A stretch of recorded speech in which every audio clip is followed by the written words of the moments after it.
Okay, so let's start with the title of our poster at the top. The Amah. There will be a chance for you to talk, but it's not at this moment right now. So lock your lips. Eli, that is for you. Thank you. Underline. The Amah Mutsun tribe. Say it with me. The Amah Mutsun tribe. Good job. The first section that we're going to talk about is culture and ceremonies.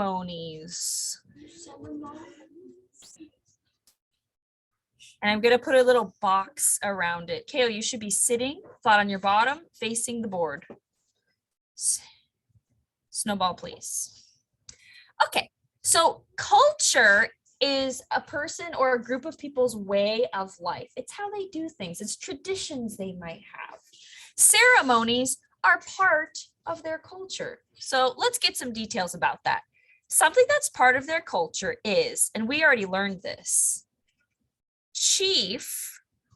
the chief inherited, think about what that word means, inherited his position from his father. Here's a little picture to go with that. So here's the father, just a little quick stick figure. Here is the father's son. What does that word mean, inherited? Jade, what does inherit? I think it means like, I think it means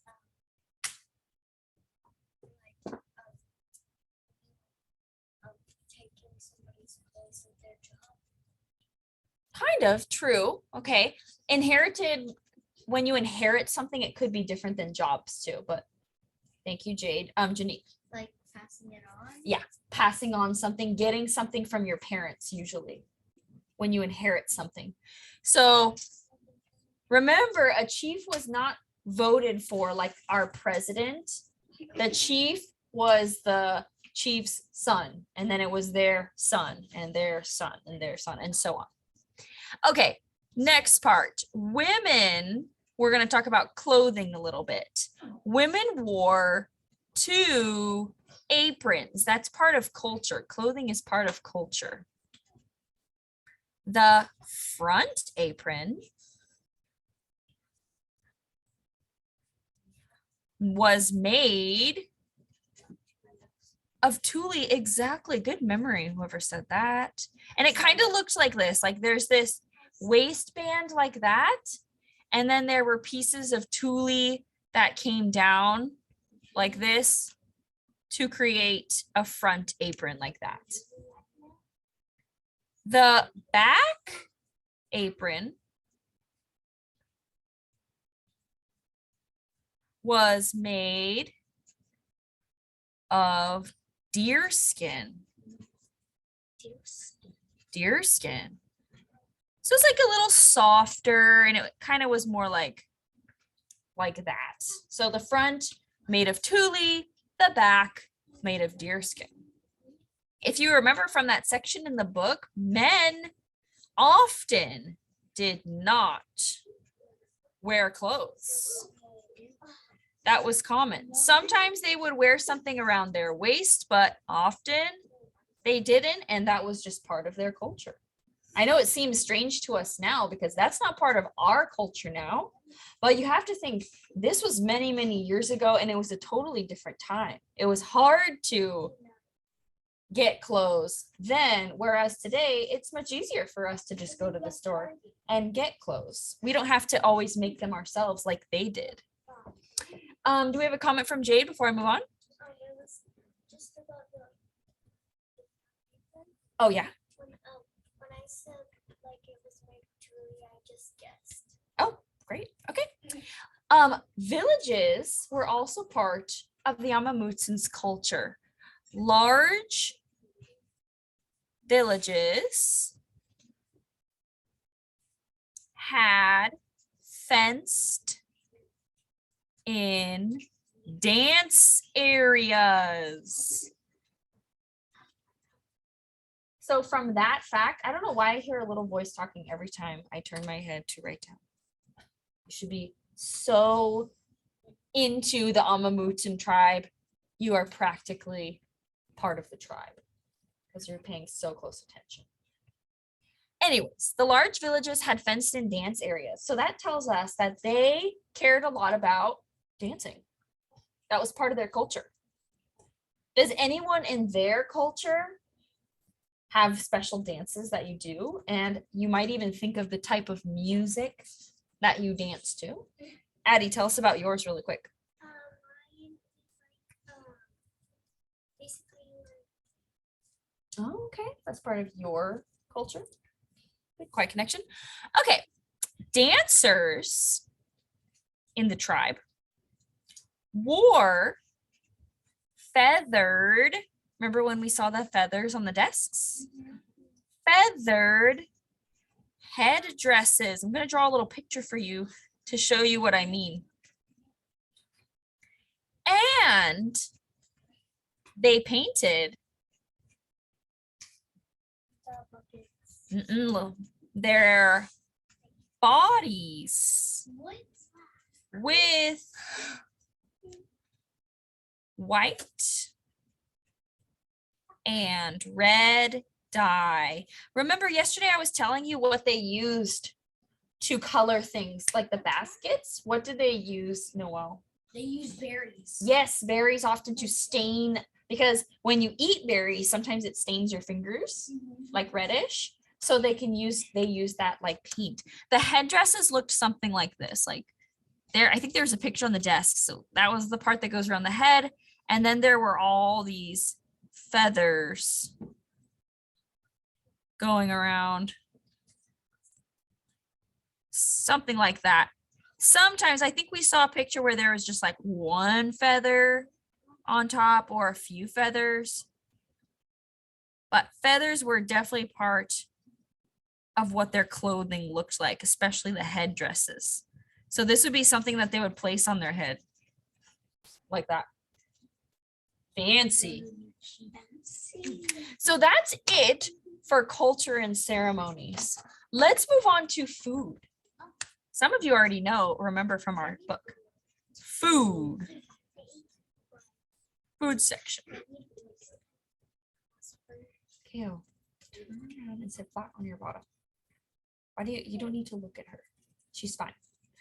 Okay, I'm gonna draw like a little tree like this. This one's gonna be more of like a picture. And I need my trunk. Tree trunk. My tree has branches. Okay, so there's my tree.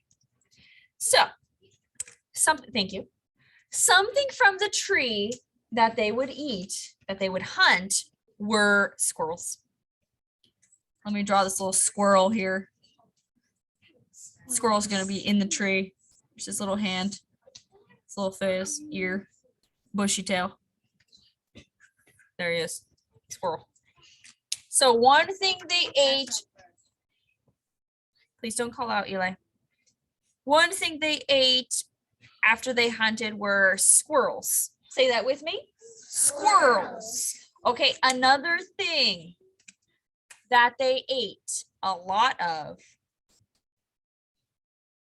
were, I'm going to try my best here, see if you can figure out what animal this is. Oh, yes, wow, very good. Yes, this is a deer. Try my best. Looks kind of funny. It kind of looks like a reindeer. No, we don't need to do that right now. Thank you. Let me draw the eyes. Oh, I forgot his little tail. Okay, so they also ate deer / elk. Say that with me. Deer / elk. Elk are animals that look like giant deer. I actually went on a trip last year, only about like an hour away from here, and I saw a whole bunch of elk. I was like just in the wilderness, because we were out far away from the city. We were out where it was more just open land, there were all these giant elk. I actually took a video of it last year, so I'll have to find it and show you. It's pretty cool. But the Amah Mutsun tribe ate deer and elk. But as you know, they didn't just eat the meat from the deer and the elk. What else did they use from the deer / elk's body? Anthony. Their fur. That was one thing that they used. What else did they use from the deer's body? Jade. They used the antlers. Exactly. Exactly. The antlers. And we saw them on our desks. There's lots of different things that you could use antlers for. One thing, they're sharp. So that could be helpful for a lot of reasons. Okay. I also drew the tree because they ate a lot of acorns. Exactly. Acorns. Eli, do you need popsicle sticks to help you not call out so much? Okay. I'm going to label this acorns. Say that with me. Acorns. Acorns. They ate a lot of acorns. And we learned that they smashed them and did a whole bunch of stuff with them before they could actually eat them. Okay, another thing, let me get my blue marker for this. I'm going to try my best. They also ate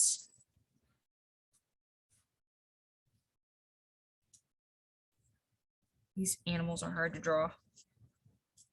Can you tell what that is? Looks like it kind of looks like a plane, but it is, thank you, it is a bird. They also ate birds. And I think I told you, I believe when I was reading a section from the book, they ate the bird's meat, but they also did something with their tiny bones. Does anyone remember what they did with the tiny bones? Angel? I don't think you were here for that. I believe they made a musical instrument with them. A flute. Let me find, I want to find that page to tell you. Crafts. Nope, not that page. Oh, wait, maybe it was this page. Oh, they made musical instruments. They used single hollow bird bones to make whistles. So they used the bones too. Okay. Up next, on the ground over here, we have, see if you can guess this animal. Very good. I guessed it by the color. Yes. Oh my goodness, this is, okay, this isn't the, It looks like a llama. it does. I don't know why the neck got so long, so. Wow, that's a lot of talking. Voices should be off. Okay, that's a little fox. Make his. Thanks. I tried. So they also ate a fox, or hunted, I should say. They hunted them. And then the last animal for my picture right here.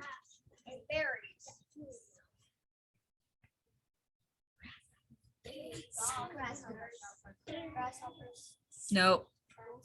Bunnies. Yeah, they also ate little bunnies.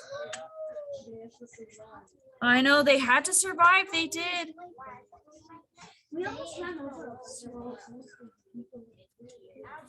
So they also, wow. So our next section is skills and talents. And I'm going to box it because it's a heading, which is a small title. I shouldn't hear any noise. Okay, one thing they were really skilled at was making medicine. Oh, popsicle stick? Oh, okay. Medicine. They used willow And bay leaves to, I'm going to put were used to help with headaches. Sometimes maybe some of you have had one before where you have a headache and it doesn't feel very good in your, like right in this area. Sometimes it even goes down to your neck. Many people usually take medicine to help that go away. So for me personally, I take Advil. You might have heard of Advil before. Some people take Tylenol or Motrin. Yes. But do you think that that existed when the Amah Mutsun tribe was around? Definitely not. So they had to be very creative, and they figured out that willow and bay leaves were helpful for getting, that's a leaf, for getting rid of headaches. Interesting. Okay. I wish this was a little clearer. Okay. They used also Indian lettuce, type of lettuce, and nettle used, I'm not saying this as a sentence. Does it seem a little blurry? No, it's okay. Used to make tea for pain and colds. So again, couldn't just go to the store and get, like, some people, let me think of what I used to take when I was little. Dimetap. Have you heard of that medicine? Yeah. Motrin, same thing. Didn't have that. So they used leaves and things from plants like Indian lettuce to make some tea to make them feel better when they had pain or colds. Then, and not like cold, like shivering cold. What kind of, you know what a cold is. Yeah, like when you're coughing, sneezing, you have a runny nose, that whole thing. Say crisscross. Stop making so much noise, please. Thank you. Next up, they used wild onion. An onion, like an onion that's grown, maybe not at a farm, just an onion. It was used as poultice, which is like a, how do I describe that? Something used to fix a problem for snake bites. Yeah, because as you know, some snakes have poison in them. Yeah, not poison, sorry, venom. So they would use wild onion to help with that when they got bit by a snake, because they lived in the wilderness and snakes live outside. So sometimes it happens. So let me draw a little onion. That's like a little onion. And a snake. That's his tongue. Okay, so medicine was a skill / talent that they had, and you know this one too. This is in our chant, weaving baskets. Weaving, they were very talented weavers. Weaving baskets and other items. Very talented weavers. They were also skilled / talented at hunting, which includes fishing. Hunting / fishing. They were very good at that. Oh, I forgot to draw. Oh, let me draw my little fishy to go with that. Very good. And for this one, I forgot to draw my basket. Very good basket weavers. With a little handle. They use baskets for a ton of different reasons. Yes, Desi, comment. What was that? Oh, okay, that's not a good spot for them. We'll have to fix that. Let me finish this and then we'll do some rearranging. of seeding. Last section.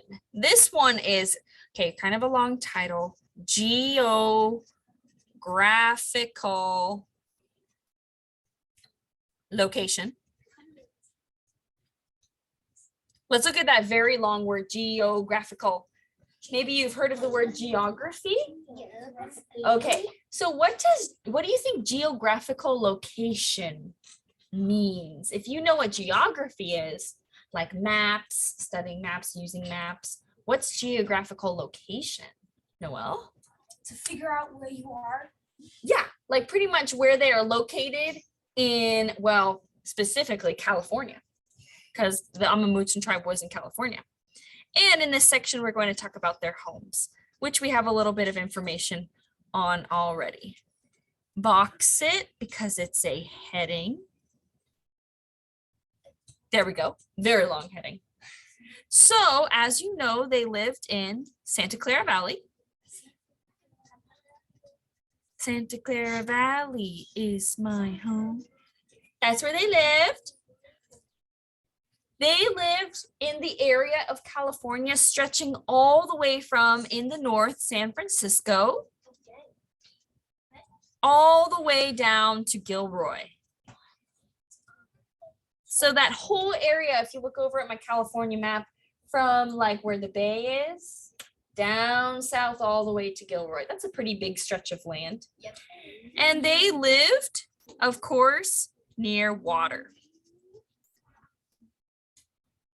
Did you see the paperwork to take, Emma? Okay, perfect. They live near water. Let's draw, I'm going to draw a little picture for you of their, of two things. First, their house. So let's draw the land. Hi, Emma.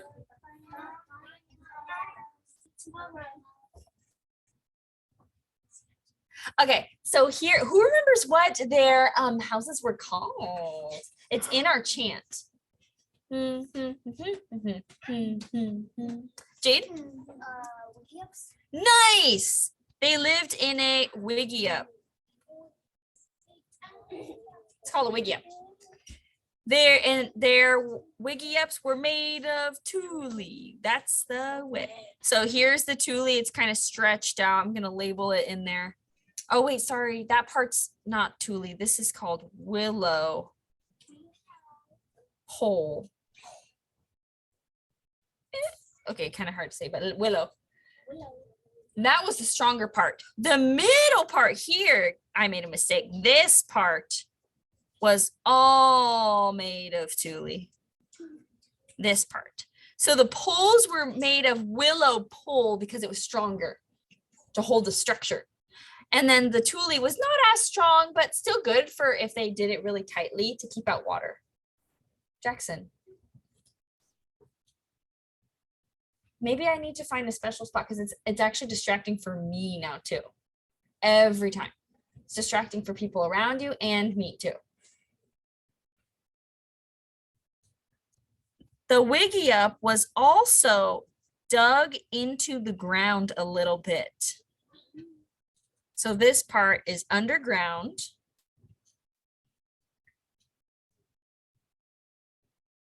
And it is about 2 feet deep. So they would dig out the floor of the wiggy-up. So when you went inside, it was kind of lower like that. And I think maybe I'm making a guess. I think that they would dig it out to make it deeper so that the room felt bigger. Maybe the home felt bigger because it's really not that big. And maybe it was hard for them to make it tall. So they thought, maybe if I dig into the ground and make the ground lower, the space will feel bigger. And possibly maybe it was a little bit cooler. Like if you're ever at the beach and you dig in the sand, do you notice that the sand down below is kind of wet and colder? Yeah, so maybe it was the same, like when they dug underground, maybe it was a little bit cooler to keep them cool from the heat. The other thing I want to draw for you is called, so it's really big, much bigger than a wiggy-up. This one's called a Sweat house. Sweat house. Yeah, I think we read a section about it. A sweat house. So there was. How about you wait and I'll tell you right now. There was like a little fire in the middle. Like a campfire. There's my fire. Fire in the middle. And then only men could go inside. There was a fire in there to make it really hot. And then because it was so hot inside, they would sweat a lot. The sweat house, yes. And sweating, they believed, helped get rid of the human scent. Why do you think? So remember, think of what they're skilled at and talented at. Why would they need to get rid of their human scent? Sanj. Because they've been walking around. Okay, maybe like they actually like smell, but they don't want, maybe they don't want something or yeah, something to smell them. What do you think, Angel? They sweat because so animals can't smell them. Exactly. They want to hunt them, but they don't want, animals have really good sense of smell usually. So they don't want the animals to be like, human. I smell human. So they thought that if they would sweat out their smell, then that would help them be better hunters. They also thought that sweating purified you. So it made you like clean and fresh. Got rid of all the bad things inside of you. The outside of the, possibly, but they believed it was true. The outside of the sweat house was covered with mud. And that was to keep everything kind of inside.